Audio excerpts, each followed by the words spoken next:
Hello, everyone, and welcome back to today's podcast. This is episode 2 of Vibe and Talk.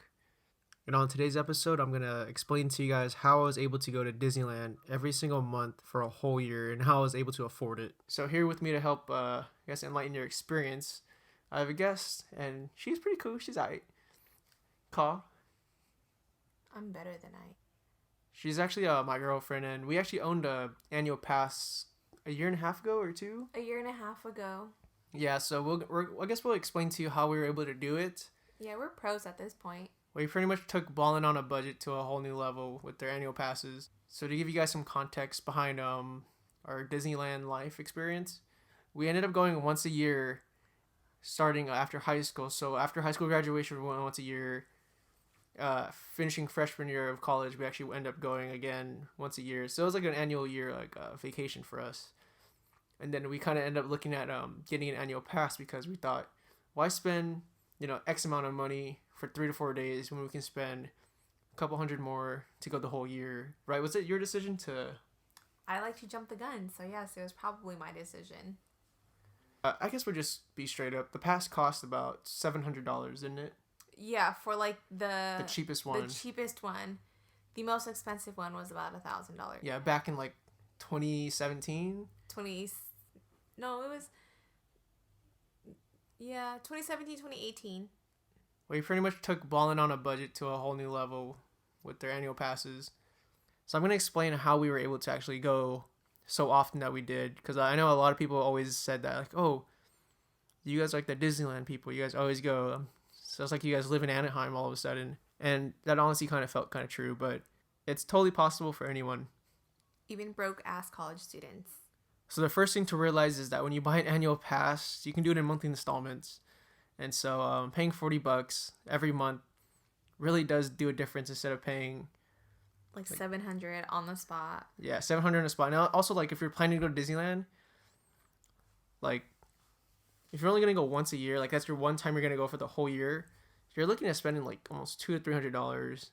Because the pass, like, right now the pass is, like, $200 for just a one-day park hopper. So if you're going to spend $200, and that's just to get into the park. We're not even counting gas money, hotel, food, and all that. Mm-hmm. So if you break it down, I mean, like, if you do see yourself going multiple times a year, then, like, once you break it down, I think you would realize getting a pass would be so much cheaper. Yeah, like as an end result, getting the pass would be cheaper than buying a ticket every time you have to go. Yeah, I totally agreed. So the one way we were able to make all that happen was we booked like the cheapest hotel. Not like the cheapest. We didn't stay at any Motel 6s or anything. We stayed like places that are relatively close. Yeah, we gave ourselves a budget on how much we want to spend because we were, we thought to ourselves, all we're going to do is sleep because we're going to be at Disneyland all day anyways. So if you're not going to spend all day in the hotel, what's like 8 hours, Yeah. So we didn't choose like the high end, like $300 a night. $400, yeah, hotel. We chose, I think our maximum a night was like $135, and being Expedia members, you get a discount. Yeah, we had perks, and because we went so often, those perks kind of like built upon themselves. So we got like really good discounts after a while. When we're budgeting, we also split everything in half. We don't see it as one whole, but like half of that price because it's like a shared funding for us. So that's how it's totally possible for anyone. So to all you people that kept commenting back then about like that I'm a baller, like I can afford to go to Disneyland all the damn time. No, I was just smart about how I did it. Right, because we're not. I guess the easiest way to put it is you just have to really budget. We weren't like, oh, let's just go and see what happens. We were very like, this is how much we should spend on this. This is how much we should spend on this. Food-wise, what should we do? Because Disneyland food costs like 2 times the amount. Oh, that's so expensive. It would normally be like outside of Disneyland. So we ate before we went to Disneyland. We would bring snacks, a bunch of snacks, because in Disneyland they are way more expensive. If we were to eat in Disneyland, we would normally only eat like one meal there, and it would last us throughout the day. I guess the pro tip to what I've learned is that don't buy the Cheetos at Disneyland. Your best bet is to walk across a store, buy a big ass bag of hot Cheetos, keep it in your backpack, and just use it all day. And bring a hydro flask. Hydro flask too, like. Don't buy water from there. No. Because they do let you refill your hydro flasks at no cost. For free 99. Yes. And I think the funny thing is that I know obviously when we first started going with our pass, we were like, damn, I'm gonna buy like all this and that. And so we did, and then throughout the whole year, we ended up. Sometimes we even went to Disneyland without spending a single dime on like souvenir. Yeah. We would just go for the fun and just like the experience. We never paid for like ears anymore. We stopped paying for like. Everything started becoming overpriced. Like, I would buy ears maybe like once every couple of months. I didn't think I needed every single ear that they had at Disneyland.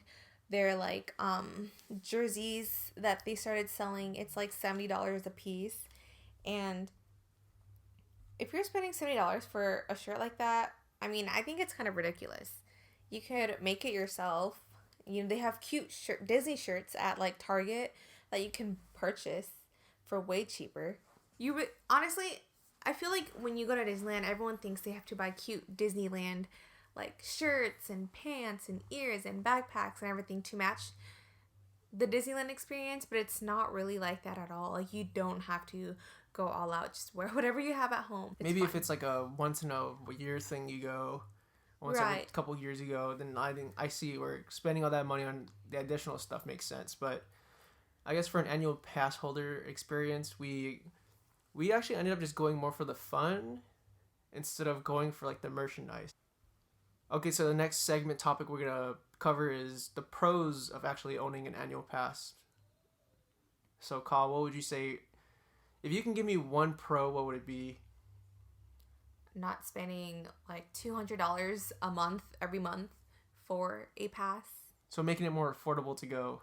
Yeah, like, I know it's in the end you're still paying like a huge amount of money, but like it being split up in 2 months like that makes it way more affordable.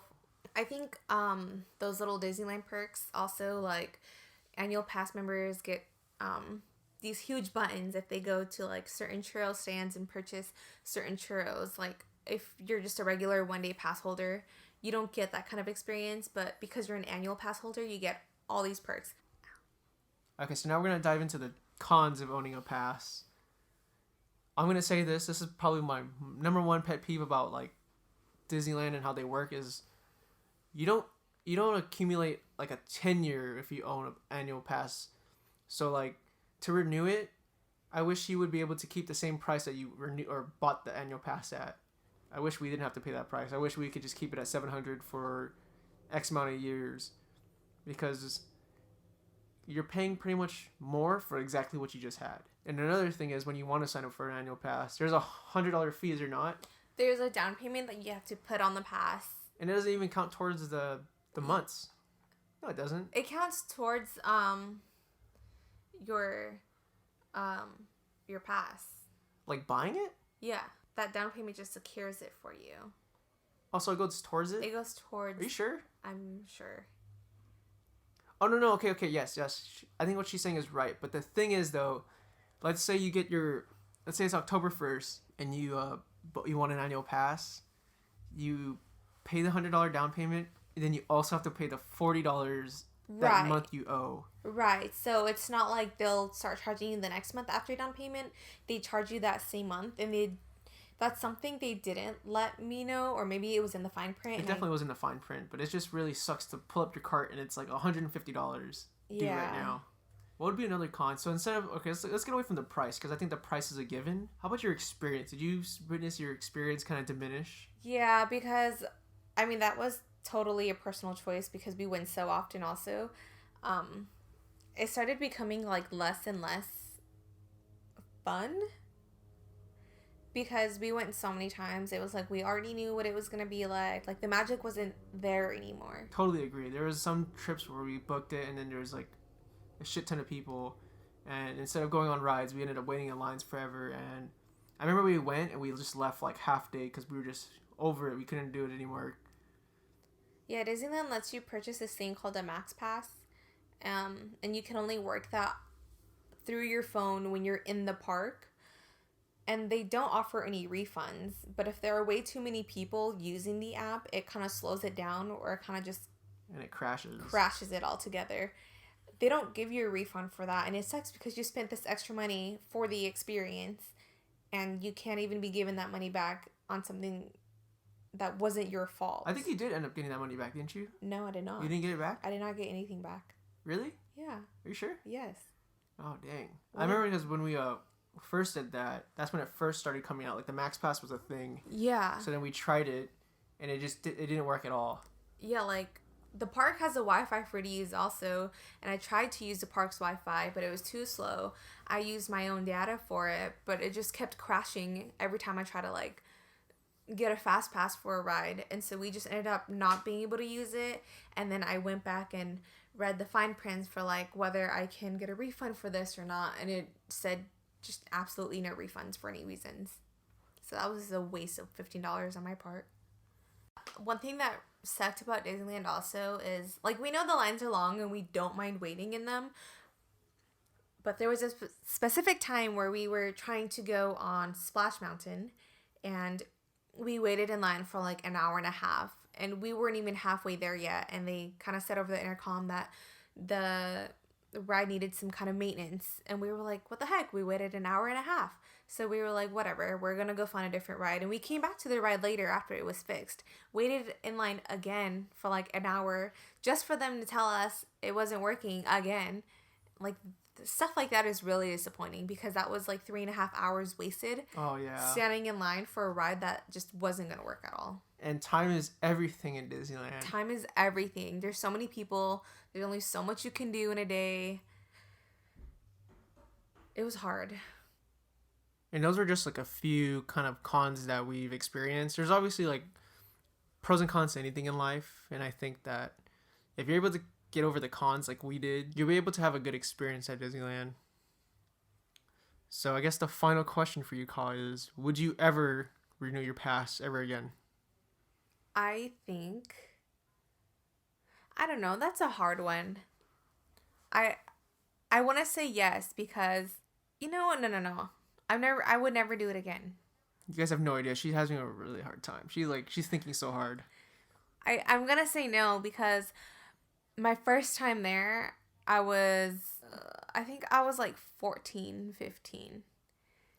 And then I hadn't gone back again until I was like 17, 18. And it was like the most magical, like, fun experience. Like, as cliche as it sounds, it is like the happiest place on earth. But having that pass and going month after month after month after month, that magical experience, I mean, I kind of lost it. And then not having that pass anymore, and then going once in a long while, I kind of sense that magical experience coming back. Yeah, I totally agree. I wouldn't do it again just because the prices are way more expensive to renew, and I think right now in my life, it's not practical to have another pass. That's true. Compared to like when we had it a couple years ago, right now in our life, we have so much going on, we wouldn't have time to go. And I think that whenever we ended up going, we cashed in on a really good opportunity to go, because like we could afford the prices, and it wasn't too unreasonable as well. But I think now that the prices are almost like $1,000 for like the cheapest one. It's getting there. It's like 800 something, almost 900. Because you feel obligated to go. Right. It was like, let's make our money's worth, so let's go every month. And like, again, there was no problem with that. We made it work. We were financially stable enough to do that. It's just the experience is way different. So that's our verdict. I mean, you might have your own opinion. You might love Disneyland more than us. That's totally cool. Totally possible. You know, I think we still would enjoy going. Yeah. Just not every month. Not every month. And not paying for a pass. Mm-hmm. So that's going to go ahead and wrap up today's podcast. I hope you guys enjoyed the content that we discussed. Don't forget to hit the subscribe button on the YouTube channel. And I am actually trying to work out a medium to produce the podcast on something where you can just listen to it rather than it being in a video. But yeah, like honestly, I'm totally down for like more guest speakers. I think it'd be really cool to have a bunch of local people come on and just kind of tell their stories, talk about, fun little subjects. But until then, join me next week when I have a next guest. Thanks. See you guys.